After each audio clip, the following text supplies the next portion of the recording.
Sir, സംസ്ഥാനത്തിൻ്റെ പുതിയ DGP ആയി റവാഡ ചന്ദ്രശേഖർ ചുമതലയേൽക്കുന്നു.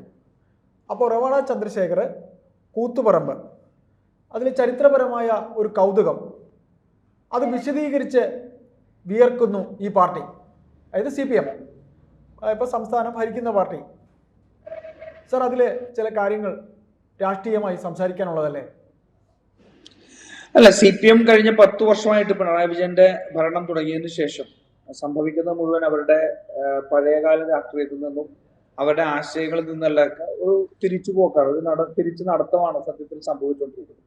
ഇപ്പൊ കൂത്തുപറമ്പ് സമരത്തെ സംബന്ധിച്ച് നമുക്കറിയാം. പിന്നീട് CPM സഹകരണ മേഖലയിലും അതല്ലാതെ തന്നെ ഇപ്പോൾ വിദേശ മേഖലയിൽ പോലും വിദ്യാഭ്യാസത്തിന്റെ നയത്തെ സംബന്ധിച്ച് നടത്തിയിട്ടുള്ള ഒരു തിരിഞ്ഞു നടത്തവും അല്ലെങ്കിൽ അതിന് ഒരു പിന്മാറ്റം നമുക്കറിയാം.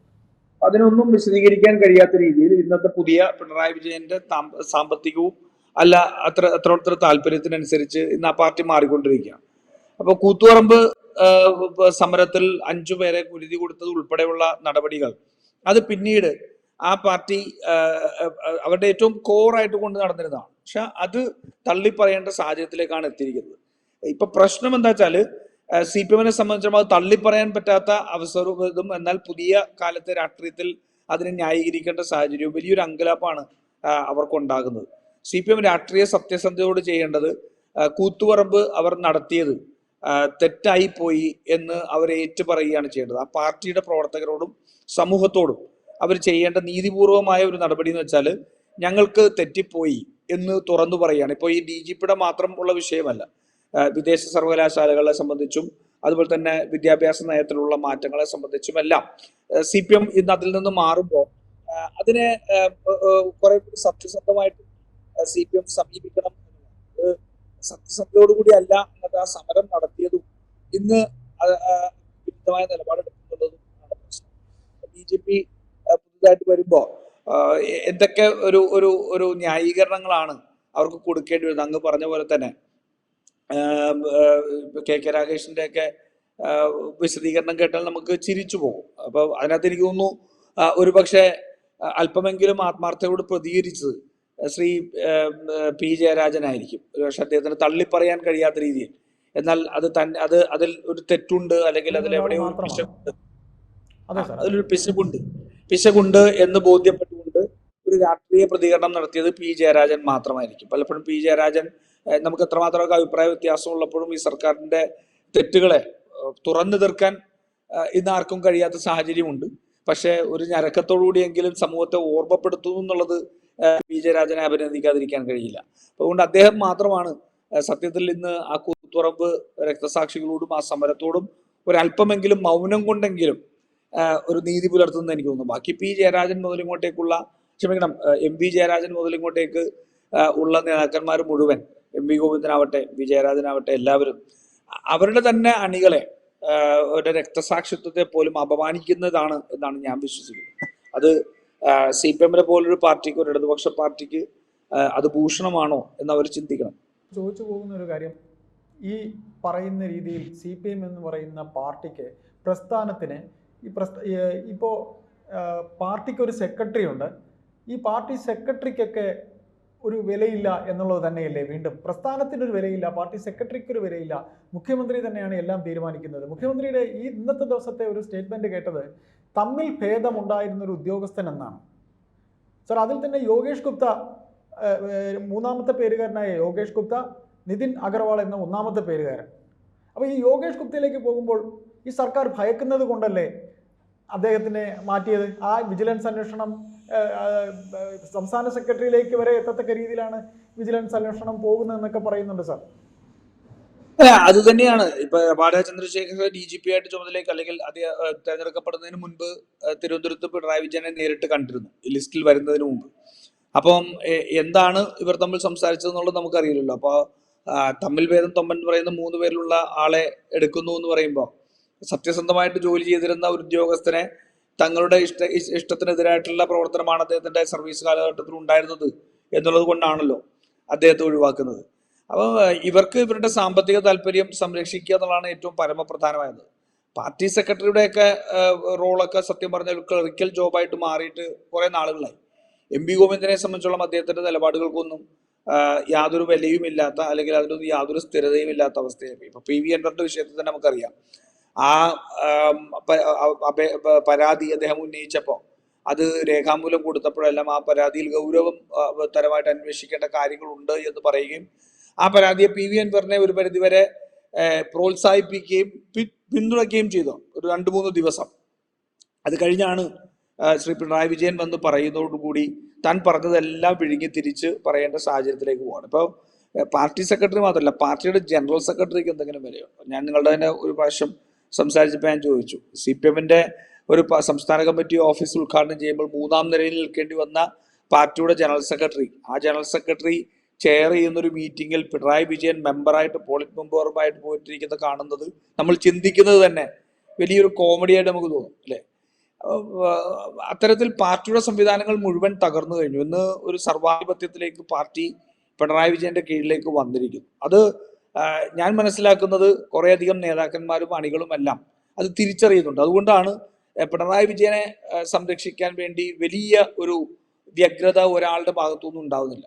കുറച്ചു നാൾ മുമ്പ് നമുക്ക് ഓർമ്മയുണ്ട് മുഹമ്മദ് റിയാസിന്റെ പരാതി പറഞ്ഞത്, ഒരാളും മുഖ്യമന്ത്രിയെ സംരക്ഷിക്കാൻ വേണ്ടി ഇറങ്ങുന്നില്ല എന്നുള്ളൊരു പരാതി പറഞ്ഞു. അപ്പൊ ചെയ്യുന്നതെല്ലാം കമ്മ്യൂണിസ്റ്റ് പാർട്ടിയുടെ പ്രഖ്യാപിത നയങ്ങളിൽ നിന്നും അവരുടെ പരിപാടികളിൽ നിന്നും പിൽക്കാല ചരിത്രത്തിൽ നിന്നും സമരങ്ങളിൽ നിന്നും അതുകൊണ്ട് ഉള്ള ഒരു വിഷയം ആണ്. ഇപ്പൊ സെക്രട്ടറിയെ സംബന്ധിച്ചോളം സെക്രട്ടറി വായി തോന്നുന്നത് കോതയ്ക്ക് പാട്ട് എന്ന് പറയുന്ന പോലെ എന്തെങ്കിലുമൊക്കെ പറയുന്നതാണ്. സിൽവർ ലൈനെ ന്യായീകരിക്കാൻ വേണ്ടി അപ്പം കൊണ്ടുവരുന്ന കഥ പറഞ്ഞ പോലെ ഉള്ള വലിയ രീതിയിലുള്ള എന്താ പറയുക, ഒരു ഒരു ഒരു മനുഷ്യൻ അപഹസിക്കുന്ന രീതിയിലുള്ള ന്യായീകരണങ്ങളും ഒക്കെ പറയുന്നൊരവസ്ഥയിലേക്ക് പോയി. പാർട്ടിക്ക് മുഖ്യമന്ത്രിയിലും ഭരണത്തിലും പിടിയുണ്ടായിരുന്ന കഴിഞ്ഞ കാലഘട്ടത്തിൽ നിന്ന് മാറി ഇന്ന് പാർട്ടിക്ക് ഭരണത്തിന് പൂർണ്ണമായിട്ട് കീഴടങ്ങിയ, മുഖ്യമന്ത്രിക്ക് പൂർണ്ണമായിട്ട് കീഴടങ്ങിയ ഒരു പാർട്ടി സംവിധാനമാണ് കേരളത്തിലുള്ളത്. അതുകൊണ്ട് അതിൽ നിന്നൊന്നും ഇനി പ്രതീക്ഷിക്കാനൊന്നുമില്ല, CPM-ൽ നിന്നൊന്നും പ്രതീക്ഷിക്കാനുണ്ടെന്ന് എനിക്ക് തോന്നുന്നില്ല. സർ, അപ്പോൾ ഒരു സംശയം, ഈ വരുന്ന 8 മാസക്കാലം, ഈ ഭരണം തീരാൻ ഇനി 8 മാസമുണ്ട്. ഈ 8 മാസക്കാലത്തേക്ക് ഇത്തരത്തിലൊരു ഉദ്യോഗസ്ഥനെ, അതായത് പ്രധാനമന്ത്രിയുമായി ഏറ്റവും അടുപ്പവും പരിചയമുള്ള ഒരു പോലീസ് ഓഫീസറാണ് ഇദ്ദേഹം. അപ്പോൾ കേന്ദ്രത്തിൽ തന്നെ പ്രധാനമന്ത്രിയുടെ സുരക്ഷാ വിഭാഗത്തിൽ ഉണ്ടായിരുന്ന പോലീസ് ഓഫീസറാണല്ലോ. അപ്പോൾ അദ്ദേഹത്തിനെ ഈ കൊണ്ടുവരുന്നതിൽ മറ്റ് BJP ബാന്ധവ രാഷ്ട്രീയം ഒളിഞ്ഞിരിക്കുന്നുണ്ടോ? നോക്കൂ, പിണറായി വിജയന്റെ സമീപകാലത്തെ രാഷ്ട്രീയത്തിലെല്ലാം BJP-യുടെ താല്പര്യം ഒളിഞ്ഞിരിപ്പുണ്ടെന്നല്ല, അത് തെളിഞ്ഞു തന്നെ ഇരിപ്പുണ്ട് എന്നുള്ളത് തന്നെയാണ് വസ്തുത. ഇപ്പൊ അജിത് കുമാറിനെ പോലെ ഇപ്പൊ നമ്മളിപ്പോ കഴിഞ്ഞ വർഷം മുതൽ ചർച്ച നടക്കുകയാണല്ലോ, എന്താ ഭരണഘടനയുടെ ആമുഖത്തിൽ തിരുത്തൽ വരുത്തണം എന്ന് പറഞ്ഞ ചർച്ച ഇന്ന് സജീവമായിട്ട്. ആരാ ആ ചർച്ച ആദ്യമായിട്ട് പറഞ്ഞത്? അത് പറഞ്ഞത് RSS ജനറൽ സെക്രട്ടറി ദത്താത്രേയ ഹൊസാബ്ലെയാണ്. ആ ദത്താത്രേയ ഹൊസാബ്ലെ കണ്ട കുറ്റമാണ്, കുറ്റമല്ലെങ്കിൽ ആരോപണമാണ് അജിത് കുമാറിനെതിരെ നിൽക്കുന്നത്, ഇല്ലേ? അജിത് കുമാറിനെ സംരക്ഷിച്ചത് മുഴുവൻ പിണറായി വിജയനാണ്. ഇപ്പോൾ പോലും DGP ആക്കാൻ വേണ്ടിയുള്ള എല്ലാ ശ്രമങ്ങളും നടത്തിയത് പിണറായി വിജയൻ തന്നെയാണ്. അതിനുശേഷം DGP ഇൻചാർജ് ആക്കാനുള്ള ശ്രമം പോലും നടത്തി എന്നുള്ളതാണ് നമ്മൾ മനസ്സിലാക്കുന്നത്. അപ്പം അത്രമാത്രം ഒരു RSS-ഉമായിട്ട് അടുത്ത് ബന്ധപ്പെട്ട ഒരാളെ പോലീസ് തലപ്പത്ത് വരുത്തുക എന്നുള്ളത് പിണറായി വിജയന്റെ ആഗ്രഹം വരുന്നത് തീർച്ചയായിട്ടും രാഷ്ട്രീയമായ സമ്മർദ്ദങ്ങൾക്കും രാഷ്ട്രീയമായ സമരസപ്പെടലിന്റെയും ഭാഗമായിട്ട് തന്നെയാണ്. അതല്ലാതെ ഒരിക്കലും പറ്റില്ല. അപ്പൊ ഇവിടെ രവതാ ചന്ദ്രശേഖരനെ തീരുമാനിക്കാൻ കാരണം അതാണ് ഞാൻ സൂചിപ്പിച്ചത്. അദ്ദേഹത്തിന്റെ പേര് പ്രഖ്യാപിക്കുന്നതിന് മുമ്പ് പ്രധാനമന്ത്രിയുമായി വന്ന് നേരിട്ട് മുഖ്യമന്ത്രിയുമായി നേരിട്ട് കൂടിക്കാഴ്ച നടത്തിയിരുന്നു. അപ്പോൾ അതിനകത്ത് ഒരു രാഷ്ട്രീയമായ സെറ്റിൽമെന്റ് അതിനകത്ത് ഉണ്ട് എന്നുള്ളതും ADGP അജിത് കുമാറിലൂടെ നടത്തിയ കാര്യങ്ങൾ BJP-ക്ക് രവതാ ചന്ദ്രശേഖറിലൂടെ കേരളത്തിൽ നടത്താൻ കഴിയുന്ന സാഹചര്യം പിണറായി വിജയൻ ഒരുക്കി കൊടുത്തതാണ് എന്നുള്ളതും നമുക്ക് സംശയിക്കേണ്ടി വരും. അതുകൊണ്ടാണല്ലോ മറ്റ് 2 പേര് കണ്ടതായിട്ടുള്ള വാർത്ത നമ്മൾ കണ്ടിട്ടില്ല. അപ്പൊ അതിനകത്ത് യോഗേഷ് ഗുപ്ത ആണെങ്കിൽ സംസ്ഥാനത്തെ താല്പര്യത്തിന് അല്ലെങ്കിൽ പിണറായി വിജയന്റെ താല്പര്യത്തിന് വിരുദ്ധമായിട്ട് നിൽക്കുന്ന ഒരാളെ, എന്നാൽ പാർട്ടിക്ക് പരാതിപ്പെടാൻ മറ്റു തരത്തിലുള്ള മറ്റൊന്നും പറയാനില്ലാത്ത ഒരാളെ ആക്കിയാൽ നീതിപൂർവമായ ഒരു ഭരണ സംവിധാനമല്ല തനിക്ക് വേണ്ടത്. മറിച്ച് ഇവിടെ പിണറായി വിജയന് നരേന്ദ്രമോദി കൂടി ആഗ്രഹിക്കുന്ന അല്ലെങ്കിൽ BJP-യുടെ രാഷ്ട്രീയ താല്പര്യങ്ങൾ സംരക്ഷിക്കാൻ കഴിയുന്ന ഒരു ഭരണ സംവിധാനം വേണം എന്നുള്ളതിന്റെ കൂടിയാണ് ഏറ്റവും വലിയ പോയിന്റ് അതിനകത്ത് രവതാ ചന്ദ്രശേഖർക്ക് വന്നത് തന്നെയാണ് മനസ്സിലാക്കേണ്ടത്. നമുക്ക് ഇനിയിപ്പോൾ തുടർന്നുള്ള നടപടികളിൽ നമുക്കത് കുറെ കൂടി വ്യക്തമായിട്ട് മനസ്സിലാവുന്ന സാഹചര്യം ഉണ്ടാവുമെന്നാണ് ഞങ്ങൾ കരുതുന്നത്. സർ, ഇത് നിങ്ങൾ തദ്ദേശ തെരഞ്ഞെടുപ്പുകളിലൊക്കെ കോൺഗ്രസ് ഇതൊരു രാഷ്ട്രീയ വിഷയമായി കൊണ്ടുവരുമോ? അതായത് CPM എന്ന് പറയുന്ന പാർട്ടി അവരുടെ പ്രസ്ഥാനം ഇങ്ങനെ ഉയർത്തിപ്പിടിച്ചിരുന്ന ഒരു വലിയ കാര്യമായിരുന്നു കൂത്തുപറമ്പ് ഈ വിഷയം. ആ വിഷയം ഇപ്പോൾ അവർ മറക്കുന്നു. അടിസ്ഥാനപരമായി അവർ CPM എന്ന് പറയുന്ന പാർട്ടി പറയുന്ന അവരുടെ പല മൂല്യങ്ങളും അവർ വിട്ട് മാറിപ്പോകുന്ന ഒരു അവസ്ഥയിലേക്ക് പോകുന്നു. ഈ ഒരു വിഷയം ഈ തദ്ദേശ തെരഞ്ഞെടുപ്പിൽ നിങ്ങൾ ചർച്ചയാക്കും എന്ന് പൊതുജനം വിശ്വസിക്കുന്നതിൽ തെറ്റുണ്ടോ? അല്ല, അത് പൊതുവിൽ ചർച്ച തന്നെയാണ്. അതുകൊണ്ടാണ് ഇന്ന് ഇടതു മനസ്സുള്ളവർ പോലും ഒരു ഭരണമാറ്റം വേണം എന്ന് ആഗ്രഹിക്കുന്ന നിലയിലേക്ക് എത്തിയത്. ഒരു ഇടതുപക്ഷ സർക്കാരല്ല പിണറായി വിജയന്റേത്, മറിച്ച് ഒരു തീവ്ര വലതുപക്ഷ സർക്കാരായി പിണറായി വിജയന്റെ സർക്കാർ മാറിയിരിക്കുന്നു എന്നുള്ളത് ഞങ്ങൾ ഉന്നയിക്കുന്ന രാഷ്ട്രീയമായിട്ടുള്ള ആരോപണമല്ല. അത് ഏകദേശം 2021 ശേഷം രണ്ടാം പിണറായി വിജയൻ സർക്കാരിൽ പരസ്യമായിട്ട് നടക്കുന്ന കാര്യമാണ്. ഞാൻ നേരത്തെ സൂചിപ്പിച്ച ഒരു എന്താ പറയുക, ഈ വർഗീയതയുമായി സന്ധി ചെയ്യുന്ന അല്ലെങ്കിൽ സംഘപരിവാരമായി സന്ധി ചെയ്യുന്ന കാര്യങ്ങൾ, അത് ഭരണത്തിൽ ഉൾപ്പെടെ മുഴുവൻ പോലീസ് സംഘവൽക്കരിക്കപ്പെട്ട രീതിയിലുള്ള പോലീസ് പോകുന്നത്, ഇതെല്ലാം ജനങ്ങൾക്ക് കൃത്യമായി ബോധ്യമുണ്ട്.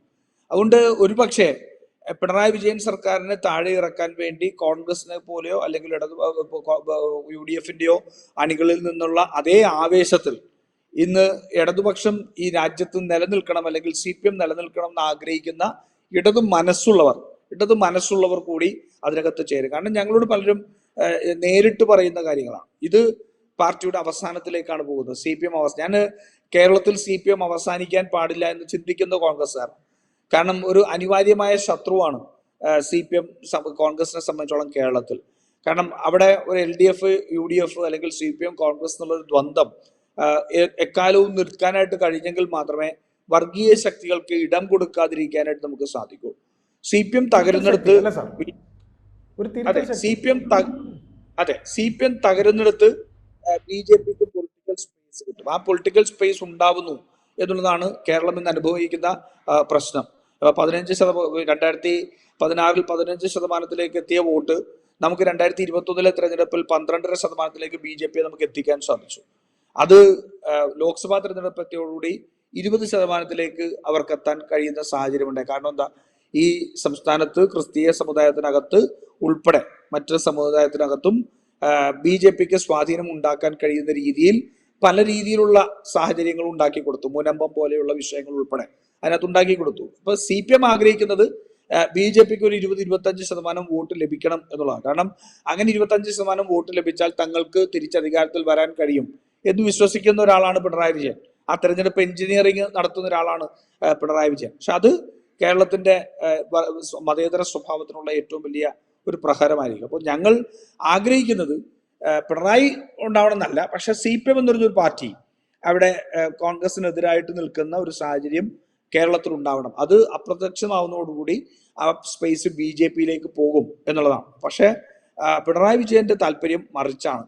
അത് പാർട്ടി നേതൃത്വം അത് തിരിച്ചറിയുന്നുണ്ടെങ്കിൽ പോലും അവർക്ക് മറ്റൊന്നും ചെയ്യാൻ കഴിയാത്ത അവസ്ഥയിലേക്ക് പോകുന്നു. പക്ഷെ ഇടതു മനസ്സ് ജനങ്ങൾ, സാധാരണക്കാരായ CPMകാരായിട്ടുള്ള പാർട്ടി മെമ്പർമാർ ഉൾപ്പെടെ ഉള്ള ആളുകൾ അത് തിരിച്ചറിഞ്ഞ് കോൺഗ്രസിലേക്ക് വരും. ഇപ്പോ എന്തുകൊണ്ടാണ് പ്രിയങ്ക ഗാന്ധിക്ക് നിലമ്പൂര് 29,000 വോട്ട് മാത്രം പ്രിയങ്ക ഗാന്ധി മത്സരിച്ച തെരഞ്ഞെടുപ്പിൽ CPIക്ക് കിട്ടിയത്, ഇടതുപക്ഷത്തിന് കിട്ടിയത് 65,000 വോട്ട് അവരുടെ പാർട്ടി വോട്ടുണ്ടല്ലോ.